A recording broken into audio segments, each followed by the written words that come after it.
ఈరోజు పత్రికల్లో వచ్చిన ప్రధానమైన వార్తలు ఒకసారి చూద్దాం. ముందుగా నమస్తే తెలంగాణలో బీఆర్ఎస్లోకి కోనప్ప అంటూ ప్రధానమైన వార్త కనిపిస్తోంది. నిన్న మాజీ ఎమ్మెల్యే కోనేరు కోనప్ప గారు బీఆర్ఎస్లో చేరారు. అంశానికి సంబంధించిన ఫోటో ఐటమ్ మనం చూస్తూ ఉన్నాం. సిర్పూర్ మాజీ ఎమ్మెల్యే కోనేరు కోనప్ప, ఆయన సోదరుడు కోనేరు కృష్ణ బీఆర్ఎస్ పార్టీలో చేరారు.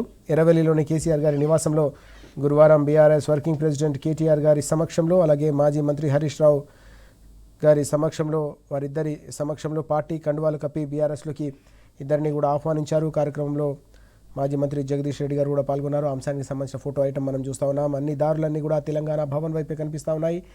పెద్ద ఎత్తున ప్రభుత్వంపై ప్రజా వ్యతిరేకత తీవ్ర రూపం దాలుస్తున్న నేపథ్యంలో ఇక కాంగ్రెస్ పార్టీకి స్థానిక సంస్థల్లో కావచ్చు, వచ్చే ఏ ఎన్నికల్లో కూడా పుట్టగతులు ఉండవనే ఒక అంచనా ఇప్పటికే ప్రజాక్షేత్రంలో చర్చ జరుగుతున్న నేపథ్యం. దీనికి తోడుగా అలుపెనిగని పోరాటంతో తెలంగాణ ప్రజల గొంతుకగా నిలుస్తున్న బీఆర్ఎస్ పార్టీయే తెలంగాణ రాష్ట్రానికి శ్రీరామ రక్ష. కేసీఆర్ గారి నాయకత్వమే తెలంగాణకు కొండంత అండ అనే ఒక కీలకమైన ఆలోచన, ఆ చర్చ ప్రజాక్షేత్రంలో జరుగుతున్న నేపథ్యంలోనే పెద్ద ఎత్తున బీఆర్ఎస్లోకి వలసలు కూడా కొనసాగుతూ ఉన్నాయి. ముఖ్య నేతలంతా కూడా బీఆర్ఎస్లోకి చేరుతున్న పరిస్థితి మనకు కనిపిస్తూ ఉంది. అలాగే మీ ఫోనుకు దొంగ చెవులు అంటూ మరో వార్త కూడా కనిపిస్తూ ఉంది. మనపై ఇక 24 గంటల పాటు నిఘా పెట్టనున్న సర్కార్ అంటూ మరో కీలకమైన వార్త ఇక్కడ మనం చూడొచ్చు. నమస్తే తెలంగాణలో పెట్టే ప్రతి పోస్ట్ను క్షుణ్ణంగా తనిఖీ చేసి నివేదిక రూపకల్పన, సోషల్ మీడియా చాటింగ్లపైన కూడా నిఘా వేయనున్న ఈ సరికొత్త టూల్స్ అంటూ ఈ వార్త. పూర్తయిన ఫోన్ కాల్స్ను కూడా రికార్డ్ చేసి వినిపించే సామర్థ్యం ఈ సరికొత్త టూల్స్కు ఉన్నట్టుగా అంచనా వేస్తూ ఉన్నారు. ఆండ్రాయిడ్, యాపిల్ తదితర ఫోన్లన్నీ కూడా సులువుగా అన్లాక్ చేయడంతో పాటు గతంలో ఎప్పుడో చాటింగ్ చేసి డిలీట్ చేసిన సమాచారాన్ని కూడా రిట్రీవ్ చేసే ఒక సాంకేతిక పరిజ్ఞానాన్ని అందుబాటులోకి తీసుకొచ్చి ప్రతి ఒక్కరి వ్యక్తిగత గోప్యతకు భంగం కలిగించే విధంగా వ్యవహరిస్తోంది ప్రభుత్వం అనే అంశానికి సంబంధించిన సమగ్రమైన కథనం మనం నమస్తే తెలంగాణలో ఫస్ట్ పేజ్లో చూస్తూ ఉన్నాం. అంశానికి సంబంధించిన వివరాలన్నీ కూడా ఈ కథనంలో కనిపిస్తూ ఉన్నాయి. అలాగే రచయిత కొంపెల్లి వెంకట్ గౌడ్ గారు నిన్న కన్నుమూశారు. అంశానికి సంబంధించిన వార్త కూడా మనం చూస్తున్నాం. చాలా బాధాకరమైన విషయం ఇది. చాలా చిన్న వయసులోనే ఆయన అందరికీ భౌతికంగా దూరం కావడం అనేది అందరి మనసులను కూడా కలిచివేసింది. ఆయన తన రచనల ద్వారా ఏ రకంగా తెలంగాణ సమాజంలో చైతన్యాన్ని నింపారో ప్రతి ఒక్కరు కూడా నిన్న గుర్తు చేసుకున్న సందర్భం. అనేక మంది ఆయన మృతికి ప్రగాఢ సానుభూతిని తెలియజేసిన సందర్భం. ఆయన మృతి సాహిత్య లోకానికి తీరని లోటని చెప్పేసి కేసీఆర్ గారు నివాళులర్పించారు. వెంకట్ మరణం దిగ్భ్రాంతికరం అంటూ మాజీ మంత్రి కేటీఆర్ గారు కూడా కుటుంబ సభ్యులకు ప్రగాఢ సానుభూతి తెలియజేసిన సందర్భం. సంతాపం ప్రకటించిన రాజకీయ అలాగే సాహిత్య ప్రముఖులు అంటూ ఈ వార్త ప్రధానంగా కనిపిస్తూ ఉంది. అందరినీ కూడా తీవ్రంగా ఈ సంఘటన, నిన్న జరిగిన ఈ సంఘటన కలిచివేసిన సందర్భం మనం చూసాం. ఇక ఒకసారి మిగతా వార్తలు కూడా చూద్దాం. హైదరాబాద్ మెట్రో రైల్ ప్రాజెక్ట్ నుంచి ఎలాంటి అవుట్ అంటూ మరో కీలకమైన వార్త. రేవంత్ సర్కార్ దుందుడుకు చర్యతో హైదరాబాద్కు మరో మచ్చ ఏర్పడిందనే అంశం మనం చూడొచ్చు. ఆసియాలోనే అతిపెద్ద పీపీపీ ప్రాజెక్టుకు దిగ్గజ కంపెనీ గుడ్ బై చెప్పింది. ఇన్ని సంవత్సరాల పాటు ఎల్ఎన్టీ మెట్రోను సమర్థంగా నిర్వహిస్తూ ముందుకు సాగుతుంటే ఇటీవలి పరిణామాల నేపథ్యంలో తాము ఇక కొనసాగలేమని చెప్పేసి ఎల్ఎన్టీ ఏకంగా మెట్రో రైలు నుంచి తప్పుకోవడం అనేది కీలకమైన పరిణామం. ఫ్రీ బస్ పథకంతో మెట్రోకు అప్పుల భారం పెరిగిందన్న ఎల్ఎన్టీ ఓ కార్యక్రమంలో వాస్తవాలు వెల్లడించిన సీఎఫ్ఓ శంకర్ రామన్ అంటూ ఈ కథనం. ఆ మాటలన్నందుకు జైల్లో వేస్తానంటూ సీఎం వార్నింగ్. సమస్యల పరిష్కారానికి బదులు మరింత జటిలం చేసిన సర్కార్ అప్పటి నుంచే మెట్రో నుంచి తప్పించుకునేందుకు ఎల్ఎన్టీ యోచన చేసింది. ఇందులో భాగంగానే ఈ పరిణామం చోటు చేసుకుందనే అంశం మనం చూస్తున్నాం. ఫేజ్ 2లోని సాంకేతిక అంశాలు కూడా తోడవడంతో ఈ సంచలన నిర్ణయాన్ని ఎల్ఎన్టీ తీసుకున్నట్టుగా అంచనా వేస్తూ ఉన్నారు. 5,900 కోట్లు డిమాండ్ చేసి 2,000 కోట్లకే ఆ కంపెనీ ఒప్పుకొని వెళ్ళిపోవడానికి సిద్ధమైందంటే ఏ రకంగా ఆ కంపెనీ ఇక్కడ మేము ఉండలేమనే ఒక అంచనాకు వచ్చిందో అనే ఒక విశ్లేషణ కూడా కనిపిస్తోంది. 5,900 కోట్లు డిమాండ్ చేసి కేవలం 2,000 కోట్లకే ఒప్పందం దిశగా అడుగులేసిన అంశం కూడా మనకు కనిపిస్తూ ఉంది. జేబులో చిల్లి గవ్వలేదన్న సర్కార్ మెట్రో భారం మోయగలదా మరి అనే ఒక కీలకమైన ప్రశ్న కూడా ఇక్కడ తలెత్తుతూ ఉంది. నెలకు 600 కోట్ల లోటు ఉండే సంస్థను సొంతంగా నడపగలుగుతుందా లేదా అనేది కూడా ఇక్కడ అందరిలో కూడా పెద్ద ఎత్తున అనుమానాలు రేకెత్తిస్తున్న పరిస్థితి కనిపిస్తోంది. ఇప్పటికే ప్రజా రవాణా వ్యవస్థలో కీలకమైన ఆర్టీసీ బస్సులకు సంబంధించిన వ్యవస్థపై ఇప్పటికే అనేక రకాల విమర్శలు వస్తున్న పరిస్థితి. ప్రజా రవాణా వ్యవస్థకు సంబంధించిన దాంట్లో ప్రజలు ఇబ్బందులు పడతా ఉన్నారనే ఒక చర్చ జరుగుతున్న ఈ తరుణంలో మరో ప్రజా రవాణా వ్యవస్థలో అత్యంత కీలకమైన మెట్రో రైలు కూడా ఇప్పుడు అక్కడ నుంచి పీపీపీ విధానంలో ఇన్నాళ్ల పాటు కొనసాగిన ఈ ప్రాజెక్టు నుంచి దిగ్గజ కంపెనీ గుడ్ బై చెప్పడంతో ప్రభుత్వం దీన్ని నడపగలుగుతుందా, ఈ నిర్వహణ సాధ్యమా, దీంతో పాటు ఆ భారాన్ని ఎలా ప్రభుత్వం మోస్తుందనే ఒక కీలకమైన ప్రశ్న కూడా కనిపిస్తూ ఉంది. ఆ సంస్థకు చెల్లించాల్సిన అంశం కావచ్చు, ఇప్పటికే ఖజానా ఖాళీ అని చెప్తున్న నేపథ్యంలో ఈ భారాన్ని, అదనపు భారాన్ని ఎట్లా మోస్తారనేది కూడా ప్రభుత్వం సమాధానం చెప్పాలనే డిమాండ్ కూడా వినిపిస్తూ ఉంది. ఇక మరిన్ని కీలకమైన వార్తలు చూద్దాం. అంగన్వాడీల ఆక్రోశం, సర్కారు కర్కశత్వం అంటూ మరో కీలకమైన వార్త కూడా ఇక్కడ మనకు కనిపిస్తూ ఉంది. హక్కుల సాధన కోసం నిన్న చలో సెక్రటేరియట్కు పిలుపునిచ్చారు అంగన్వాడీకి సంబంధించిన టీచర్లు. ఈ నేపథ్యంలో వారిని హైదరాబాద్కు రాకుండా ఇక్కడికక్కడ పోలీసులు అరెస్టు చేయడంతో పాటు ఇందిరా పార్క్ దగ్గర నుంచి సచివాలయం ముట్టడికి వస్తున్న వారందరినీ, టీచర్లను అలాగే హెల్పర్లను పెద్ద ఎత్తున అరెస్టు చేసి ఉక్కు పాదం మోపిన సందర్భం కూడా మనకు కనిపించింది. అంగన్వాడీలపై అమానుషం, ఇదేనా ఇందిరమ్మ పాలన అంటూ ఈ వార్త మనకు ప్రధానంగా చూడొచ్చు. దద్దరిల్లిన సెక్రటేరియట్ పరిసరాలు, వందలాదిగా తరలివచ్చిన అంగన్వాడీలు అంటూ ఈ వార్త. ఏ రకంగా వందల సంఖ్యలో, వేల సంఖ్యలో అంగన్వాడీలకు సంబంధించిన టీచర్లు, హెల్పర్లు తరలి వస్తున్నారో అంశం కూడా మనకు కనిపిస్తూ ఉంది. సచివాలయం వద్ద రోడ్డుపై బైఠాయింపు, ప్రభుత్వానికి వ్యతిరేకంగా నినాదాలు, అరెస్టు చేసిన పోలీసులు వివిధ పోలీస్ స్టేషన్లకు వారందరినీ కూడా తరలించారు. అయితే ఎన్నికల సందర్భంలో తమకు రకరకాల హామీలు ఇచ్చి అమలు చేస్తామని, వేతనాల పెంపు కావచ్చు, ఇతర హామీలన్నీ కూడా నెరవేరుస్తామని చెప్పేసి హామీ ఇచ్చి 22 నెలలు గడుస్తున్నా ఇప్పటికీ కనీసం నోరు మెదకపోవడంపై అంగన్వాడీలు తీవ్ర స్థాయిలో ఆగ్రహం వ్యక్తం చేస్తూ ఉన్నారు. దీనికి తోడు ఈ వ్యవస్థనంతా కూడా నిర్వీర్యం చేసే ఒక ప్రయత్నాలు జరుగుతూ ఉన్నాయి. అంగన్వాడీలను రోడ్డున పడేసే ఒక ప్రయత్నం ప్రభుత్వం చేసుకుంటుంది కాబట్టి వాటిని విరమించుకోవాలి. దాంతోపాటు తమకు ఇచ్చిన అన్ని హామీలను, వేతనాల పెంపుతో పాటు ఇతర అన్ని హామీలను కూడా నెరవేర్చాలనే ఒక డిమాండ్ చేసిన పరిస్థితి కూడా కనిపిస్తోంది. అలాగే గిరి ప్రదక్షిణలో హరీష్ రావు అంటూ మరో వార్త కూడా మనకు కనిపిస్తోంది. రాష్ట్రం సుభిక్షంగా ఉండాలని చెప్పేసి, ప్రజలంతా సుఖ సంతోషాలతో జీవించాలని చెప్పేసి యాదిరూట శ్రీ లక్ష్మీ నరసింహస్వామి వారి జన్మ నక్షత్రం స్వాతి నక్షత్రం సందర్భంగా నేతలంతా కూడా దర్శించుకున్న పరిస్థితి. ఆ అంశానికి సంబంధించిన ఫోటో ఐటమ్ కూడా మనకు గిరి ప్రదక్షిణలో హరీష్ రావు అంటూ ఈ వార్త కూడా మనకు కనిపిస్తూ ఉంది. అలాగే మరో కీలకమైన అంశం మనం చూస్తున్నాం. ఓటుకు నోటు, ఏసీబీ పోటు అంటూ వార్త.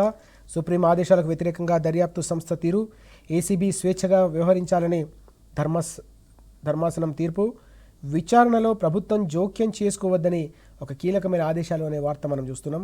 డీజీ స్వతంత్రతపై రాజకీయ వర్గాల్లో పెద్ద ఎత్తున అనుమానాలు వ్యక్తమవుతున్న సందర్భం కూడా కనిపిస్తూ ఉంది. ఒకే ఎఫ్ఐఆర్పై సుప్రీంకోర్టులో 2 వేర్వేరు విచారణలు జరగడం అనేదే ఇప్పుడు కీలకంగా మారుతుందనే అంశం. ఒక పిటిషన్పై తీర్పును రిజర్వ్ చేసిన చీఫ్ జస్టిస్ ధర్మాసనం అకస్మాత్తుగా కొత్త ధర్మాసనం వద్ద 2వ పిటిషన్ లిస్టింగ్ అంటూ ఈ వార్త. సంప్రదాయాలకు విరుద్ధంగా ఉంది అంటూ న్యాయ నిపుణులు దీనిపై తమ అభిప్రాయాలను వెల్లడిస్తున్న సందర్భం కూడా కనిపిస్తోంది. ఒకే బెంచ్ విచారణ జరిపేలా చొరవ తీసుకోవాలని చెప్పేసి కోరుతున్నా ఆ చొరవ చూపని ఏసీబీ డీజీ అంటూ ఈ వార్త నమస్తే తెలంగాణలో కనిపిస్తూ ఉంది. ఏడాదిన్నరగా లిస్టు కాకుండా కోర్టు దృష్టికి తీసుకెళ్లని కౌన్సిల్ అంటూ ఈ వార్తను మనం ప్రధానంగా చూస్తున్నాం. అలాగే పేదల భూములే టార్గెట్ అంటూ మరో వార్త కూడా మనకు కనిపిస్తూ ఉంది. నిరుపేదల భూముల్లోనే ప్రభుత్వ ప్రాజెక్టులు, నిన్న ఎన్కేపల్లి, పెదమంగళారం, తాజాగా మేడిపల్లి అంటూ ఈ వార్త కూడా మనకు చూడొచ్చు. సన్న చిన్నకారు రైతుల అసైన్డ్ భూములే లక్ష్యం, హైదరాబాద్ శివారు భూముల సేకరణపై దృష్టి, భూములు సర్వే చేసేందుకు వచ్చిన ప్రైవేట్ సర్వేయర్లు సేకరణ ఎందుకో తమకు తెలియదని తెల్లమొహం వేస్తున్నారనే అంశం కూడా మనకి ఇక్కడ కనిపిస్తూ ఉంది. దీంతోపాటు కేసీఆర్ గారి కృషితోనే హైదరాబాద్ ఖ్యాతి అనే అంశం నిన్న కేటీఆర్ గారు ప్రస్తావించిన కీలకమైన వార్త కూడా మనం చూడొచ్చు. బీఆర్ఎస్ హయాంలోనే ఎస్టీపీల పూర్తి, నేడు రిబ్బన్ కటింగ్ చేయనున్న రేవంత్ రెడ్డి, దేశంలోని 100% మురుగునీటిని శుద్ధి చేసే ఏకైక నగరంగా సిటీకి ప్రత్యేకమైన గుర్తింపు సాధించాం అంటూ నిన్న బీఆర్ఎస్ వర్కింగ్ ప్రెసిడెంట్ కేటీఆర్ గారు స్పష్టం చేశారు. 100% మురుగునీటికి సంబంధించిన శుద్ధి జరిగే ఏకైక నగరంగా హైదరాబాద్ను తీర్చిదిద్దిన ఘనత కేవలం బీఆర్ఎస్ పార్టీదనే విషయాన్ని ఆయన కుండబద్దలు కొట్టారు. గతంలో అనేక కీలకమైన కార్యక్రమాలు తాము పూర్తి చేస్తే ఇప్పుడు కేవలం రిబ్బన్ కటింగ్ మాత్రమే చేస్తూ అది తమ జేబులో వేసుకోవాలి, తమ ఖాతాలో వేసుకునే ప్రయత్నం కాంగ్రెస్ ప్రభుత్వం, ముఖ్యమంత్రి చేస్తున్నారని కూడా ఆయన తీవ్రస్థాయిలో ఆక్షేపించిన సందర్భం కూడా మనకు కనిపించింది.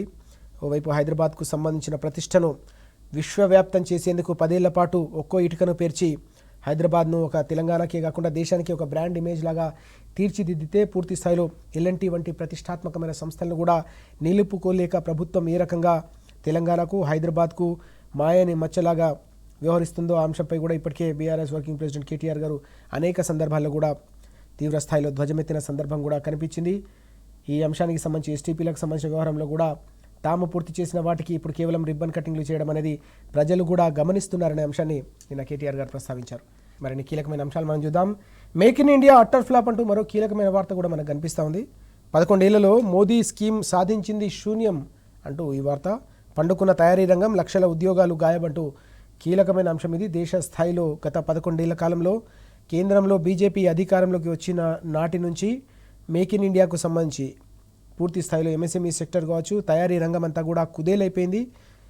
లక్షల ఉద్యోగాలన్నీ కూడా గాయబైపోయాయి. ఓవైపు కరోనా టైంలో, దాంతో పాటుగా నోట్ల రద్దు సమయంలో, మరోవైపు ప్రభుత్వం తీసుకుంటున్న ప్రతికూల నిర్ణయాల నేపథ్యంలోనే పూర్తిగా ఎంఎస్ఎంఈ సెక్టర్ కావచ్చు, తయారీ రంగం అంతా కూడా కుదేలవుతోంది.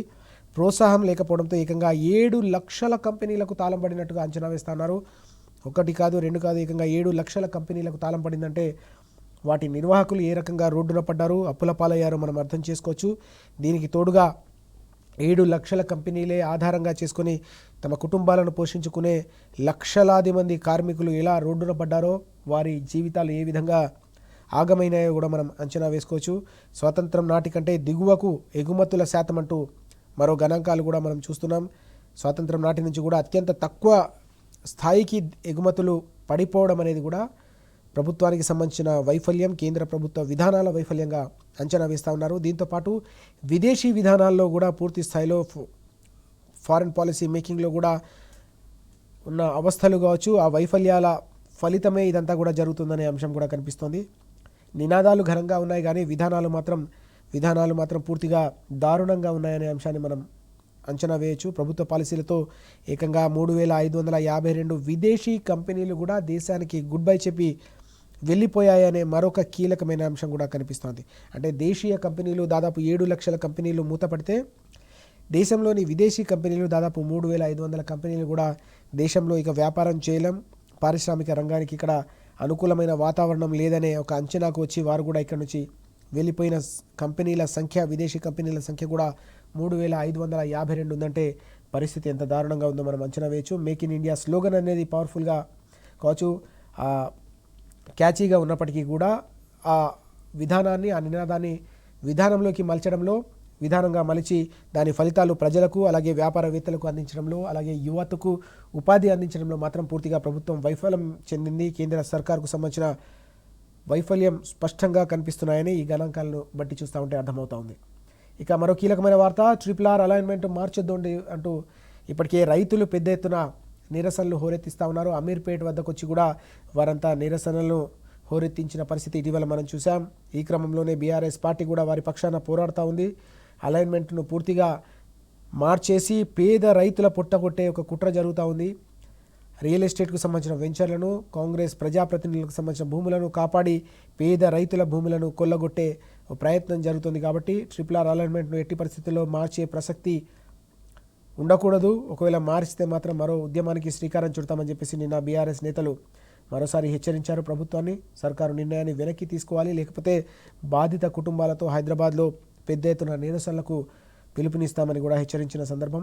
లేకపోతే కాంగ్రెస్ సర్కారు మెడలు వంచుతామని నిన్న మాజీ మంత్రి శ్రీనివాస్ గౌడ్ గారితో పాటు ఇతర నేతలంతా కూడా ప్రభుత్వాన్ని హెచ్చరించిన అంశం కూడా మనకి ఇక్కడ ప్రధానంగా కనిపిస్తోంది. ఇప్పటికే RRR అలైన్మెంట్ మరో ఉద్యమానికి దారి తీస్తున్న పరిస్థితులు క్షేత్రస్థాయిలో కనిపిస్తున్నాయి. ఓవైపు హైదరాబాద్లో నిరసనలు జరుగుతూ ఉన్నాయి, మరోవైపు అలైన్మెంట్ మార్పుతో భూములు కోల్పోతున్న రైతులు కూడా క్షేత్రస్థాయిలో నిరసనలు హోరెత్తిస్తూ ఉన్నారు.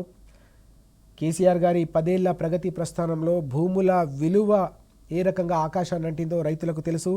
తమ భూముల విలువ పెరిగిందని చెప్పేసి రైతులు సంబరం పడుతుంటే వ్యవసాయ విప్లవానికి 10 ఏళ్ల పాటు నాంది పలికిన నేపథ్యంలో ఓవైపు భూముల విలువ పెరగడం, మరోవైపు వ్యవసాయానికి అత్యంత అనుకూలమైన వాతావరణం, వ్యవసాయానికి రక్షణ వలయంగా అనేక సంక్షేమ పథకాల సమాహారాన్ని కేసీఆర్ గారు అమలు చేసిన సందర్భంలో 10 ఏళ్ల పాటు తాము సంతోషంగా ఉన్నామని చెప్పేసి రైతులంతా కూడా ధీమాతో బతుకుతున్న ఈ తరుణంలో RRRకు సంబంధించిన అలైన్మెంట్లు మార్చి పూర్తి స్థాయిలో మరోసారి తమ జీవితాలను, తమ బతుకులను, తమ పిల్లల భవితను కూడా రోడ్డున పడేస్తుంది కాంగ్రెస్ ప్రభుత్వం అని వారంతా తీవ్ర స్థాయిలో మండిపడతా ఉన్నారు. ఎట్టి పరిస్థితుల్లో కూడా దీన్ని సహించం, తమ భూములను కొల్లగొట్టి పెద్దల భూములను కాపాడే ఈ ప్రయత్నాలను సహించబోమని చెప్పేసి వారు నినదిస్తున్న పరిస్థితి కూడా కనిపిస్తూ ఉంది. దీనికి తోడు గతంలో ఓఆర్ఆర్ నిర్మించిన సందర్భంలో కూడా 2004, 2014 మధ్య అప్పుడు సమైక్య రాష్ట్రంలో ఉన్న కాంగ్రెస్ ప్రభుత్వం కూడా ఇదే రకంగా అనేక మంది పేదల భూములను వంచి వారిని రోడ్డున పడేసింది. అత్యవసర పరిహారం అందించి వారి జీవితాలను ఆగం చేసింది. ఇప్పుడు మరోసారి త్రిపురాల రూపంలో కూడా మళ్ళీ అదే కుట్ర అదే కుతంత్రం కొనసాగుతుంది. కాబట్టి ఎట్టి పరిస్థితుల్లో దీన్ని ఉపేక్షించమని వారంతా కూడా హెచ్చరిస్తున్న సందర్భం కూడా మనం చూస్తూ ఉన్నాం. ఇంకోసారి తెలంగాణ టుడే చూద్దాం. తెలంగాణ టుడేలో government to run metro as L&T exit అంటూ ఈ వార్త. To take on 13,000 crore project debt pay ₹2,000 crore to L&T అంటూ ఈ వార్త కూడా మనకు కనిపిస్తూ ఉంది. ప్రభుత్వం మెట్రో నిర్వహణకు ముందుకు రావడం, పూర్తి స్థాయిలో L&T సంస్థ ఇక్కడ మేము నడపలేమని చెప్పేసి వారు చేతులెత్తేసి వెళ్ళిపోయే పరిస్థితి రావడం అనేది అందరిలో కూడా చర్చకు దారితీస్తున్న పరిస్థితి కనిపిస్తోంది. ఈ పరిణామం ఎందుకు చోటు చేసుకుందని చెప్పేసి నగరవాసులతో పాటు నగరంలోని ప్రొఫెషనల్స్ అంతా కూడా ఇప్పుడు ఆలోచిస్తున్న సందర్భం. గతంలో అనేక సంవత్సరాల పాటు మెట్రోను అత్యంత సమర్థంగా నిర్వహిస్తూ ముందుకు సాగింది L&T. సౌకర్యాలు పెద్ద ఎత్తున సౌకర్యాలు కావచ్చు, నిర్వహణ అంతా కూడా ఎప్పటికప్పుడు పగడ్బందీగా ప్రైవేట్ సెక్టర్లో కొనసాగినంత పగడ్బందీగా PPP మోడల్లో ఉన్నప్పటికీ కూడా అంతే సమర్థంగా నిర్వహించిన సందర్భం. ఇప్పుడు ప్రభుత్వ ఆధీనంలోకి వస్తే దీని నిర్వహణ ఎట్లా ఉంటుందో అనేది ఇప్పుడు అందరిలో కూడా అనేక రకాల అనుమానాలు, భయాలను రేకెత్తిస్తున్న పరిస్థితి కూడా కనిపిస్తూ ఉంది. దీంతోపాటు ఈ భారాన్ని ప్రభుత్వం ఎలా మోస్తుందనేది కూడా మరో ప్రశ్నగా కనిపిస్తూ ఉంది. ఇప్పటికే ఖజానా ఖాళీ అని చెప్పి ప్రతి సందర్భంలో కూడా చెప్పే ప్రభుత్వం మరి ఈ భారాన్ని, అదనపు భారాన్ని ఎట్లా మోస్తుందనేది కూడా అందరూ ప్రశ్నిస్తూ ఉన్నారు. దీనికి తోడుగా ఇలాంటి ప్రతిష్టాత్మకమైన కంపెనీలు, ప్రపంచవ్యాప్తంగా గుర్తింపు పొందిన ఇలాంటి ప్రతిష్టాత్మకమైన కంపెనీలు హైదరాబాద్ నుంచి వెళ్ళిపోవడం అంటే ఇది హైదరాబాద్ కూడా ఒక మాయని మచ్చ అనే చర్చ కూడా జరుగుతూ ఉంది. దీనిపై కూడా ఇప్పటికే అనేక వర్గాలు, ప్రొఫెషనల్స్ అంతా కూడా ఆందోళన వ్యక్తం చేస్తూ ఉన్నారు. ఇలాంటి కంపెనీలను ఆహ్వానించి హైదరాబాద్ను అవకాశాల గనిగా, అలాగే పెట్టుబడులకు ఒక కేంద్ర బిందువుగా మార్చాల్సింది పోయి కీలకమైన కంపెనీలను వదులుకోవడం అంటే ఇది హైదరాబాద్కు సంబంధించిన ఇమేజ్ను దేశవ్యాప్తంగానే కాకుండా ప్రపంచవ్యాప్తంగా కూడా హైదరాబాద్ ఇమేజ్ను ఒక మాయని మచ్చగా మార్చే పెను ప్రమాదం పొంచి ఉంది. కాబట్టి ఇలాంటి పరిణామాలు ఎట్లాంటి ఇంపాక్ట్ చూపిస్తాయి రానున్న రోజులు అనేది కూడా అందరూ ఆందోళన వ్యక్తం చేస్తున్న సందర్భం కూడా మనకు కనిపిస్తూ ఉంది.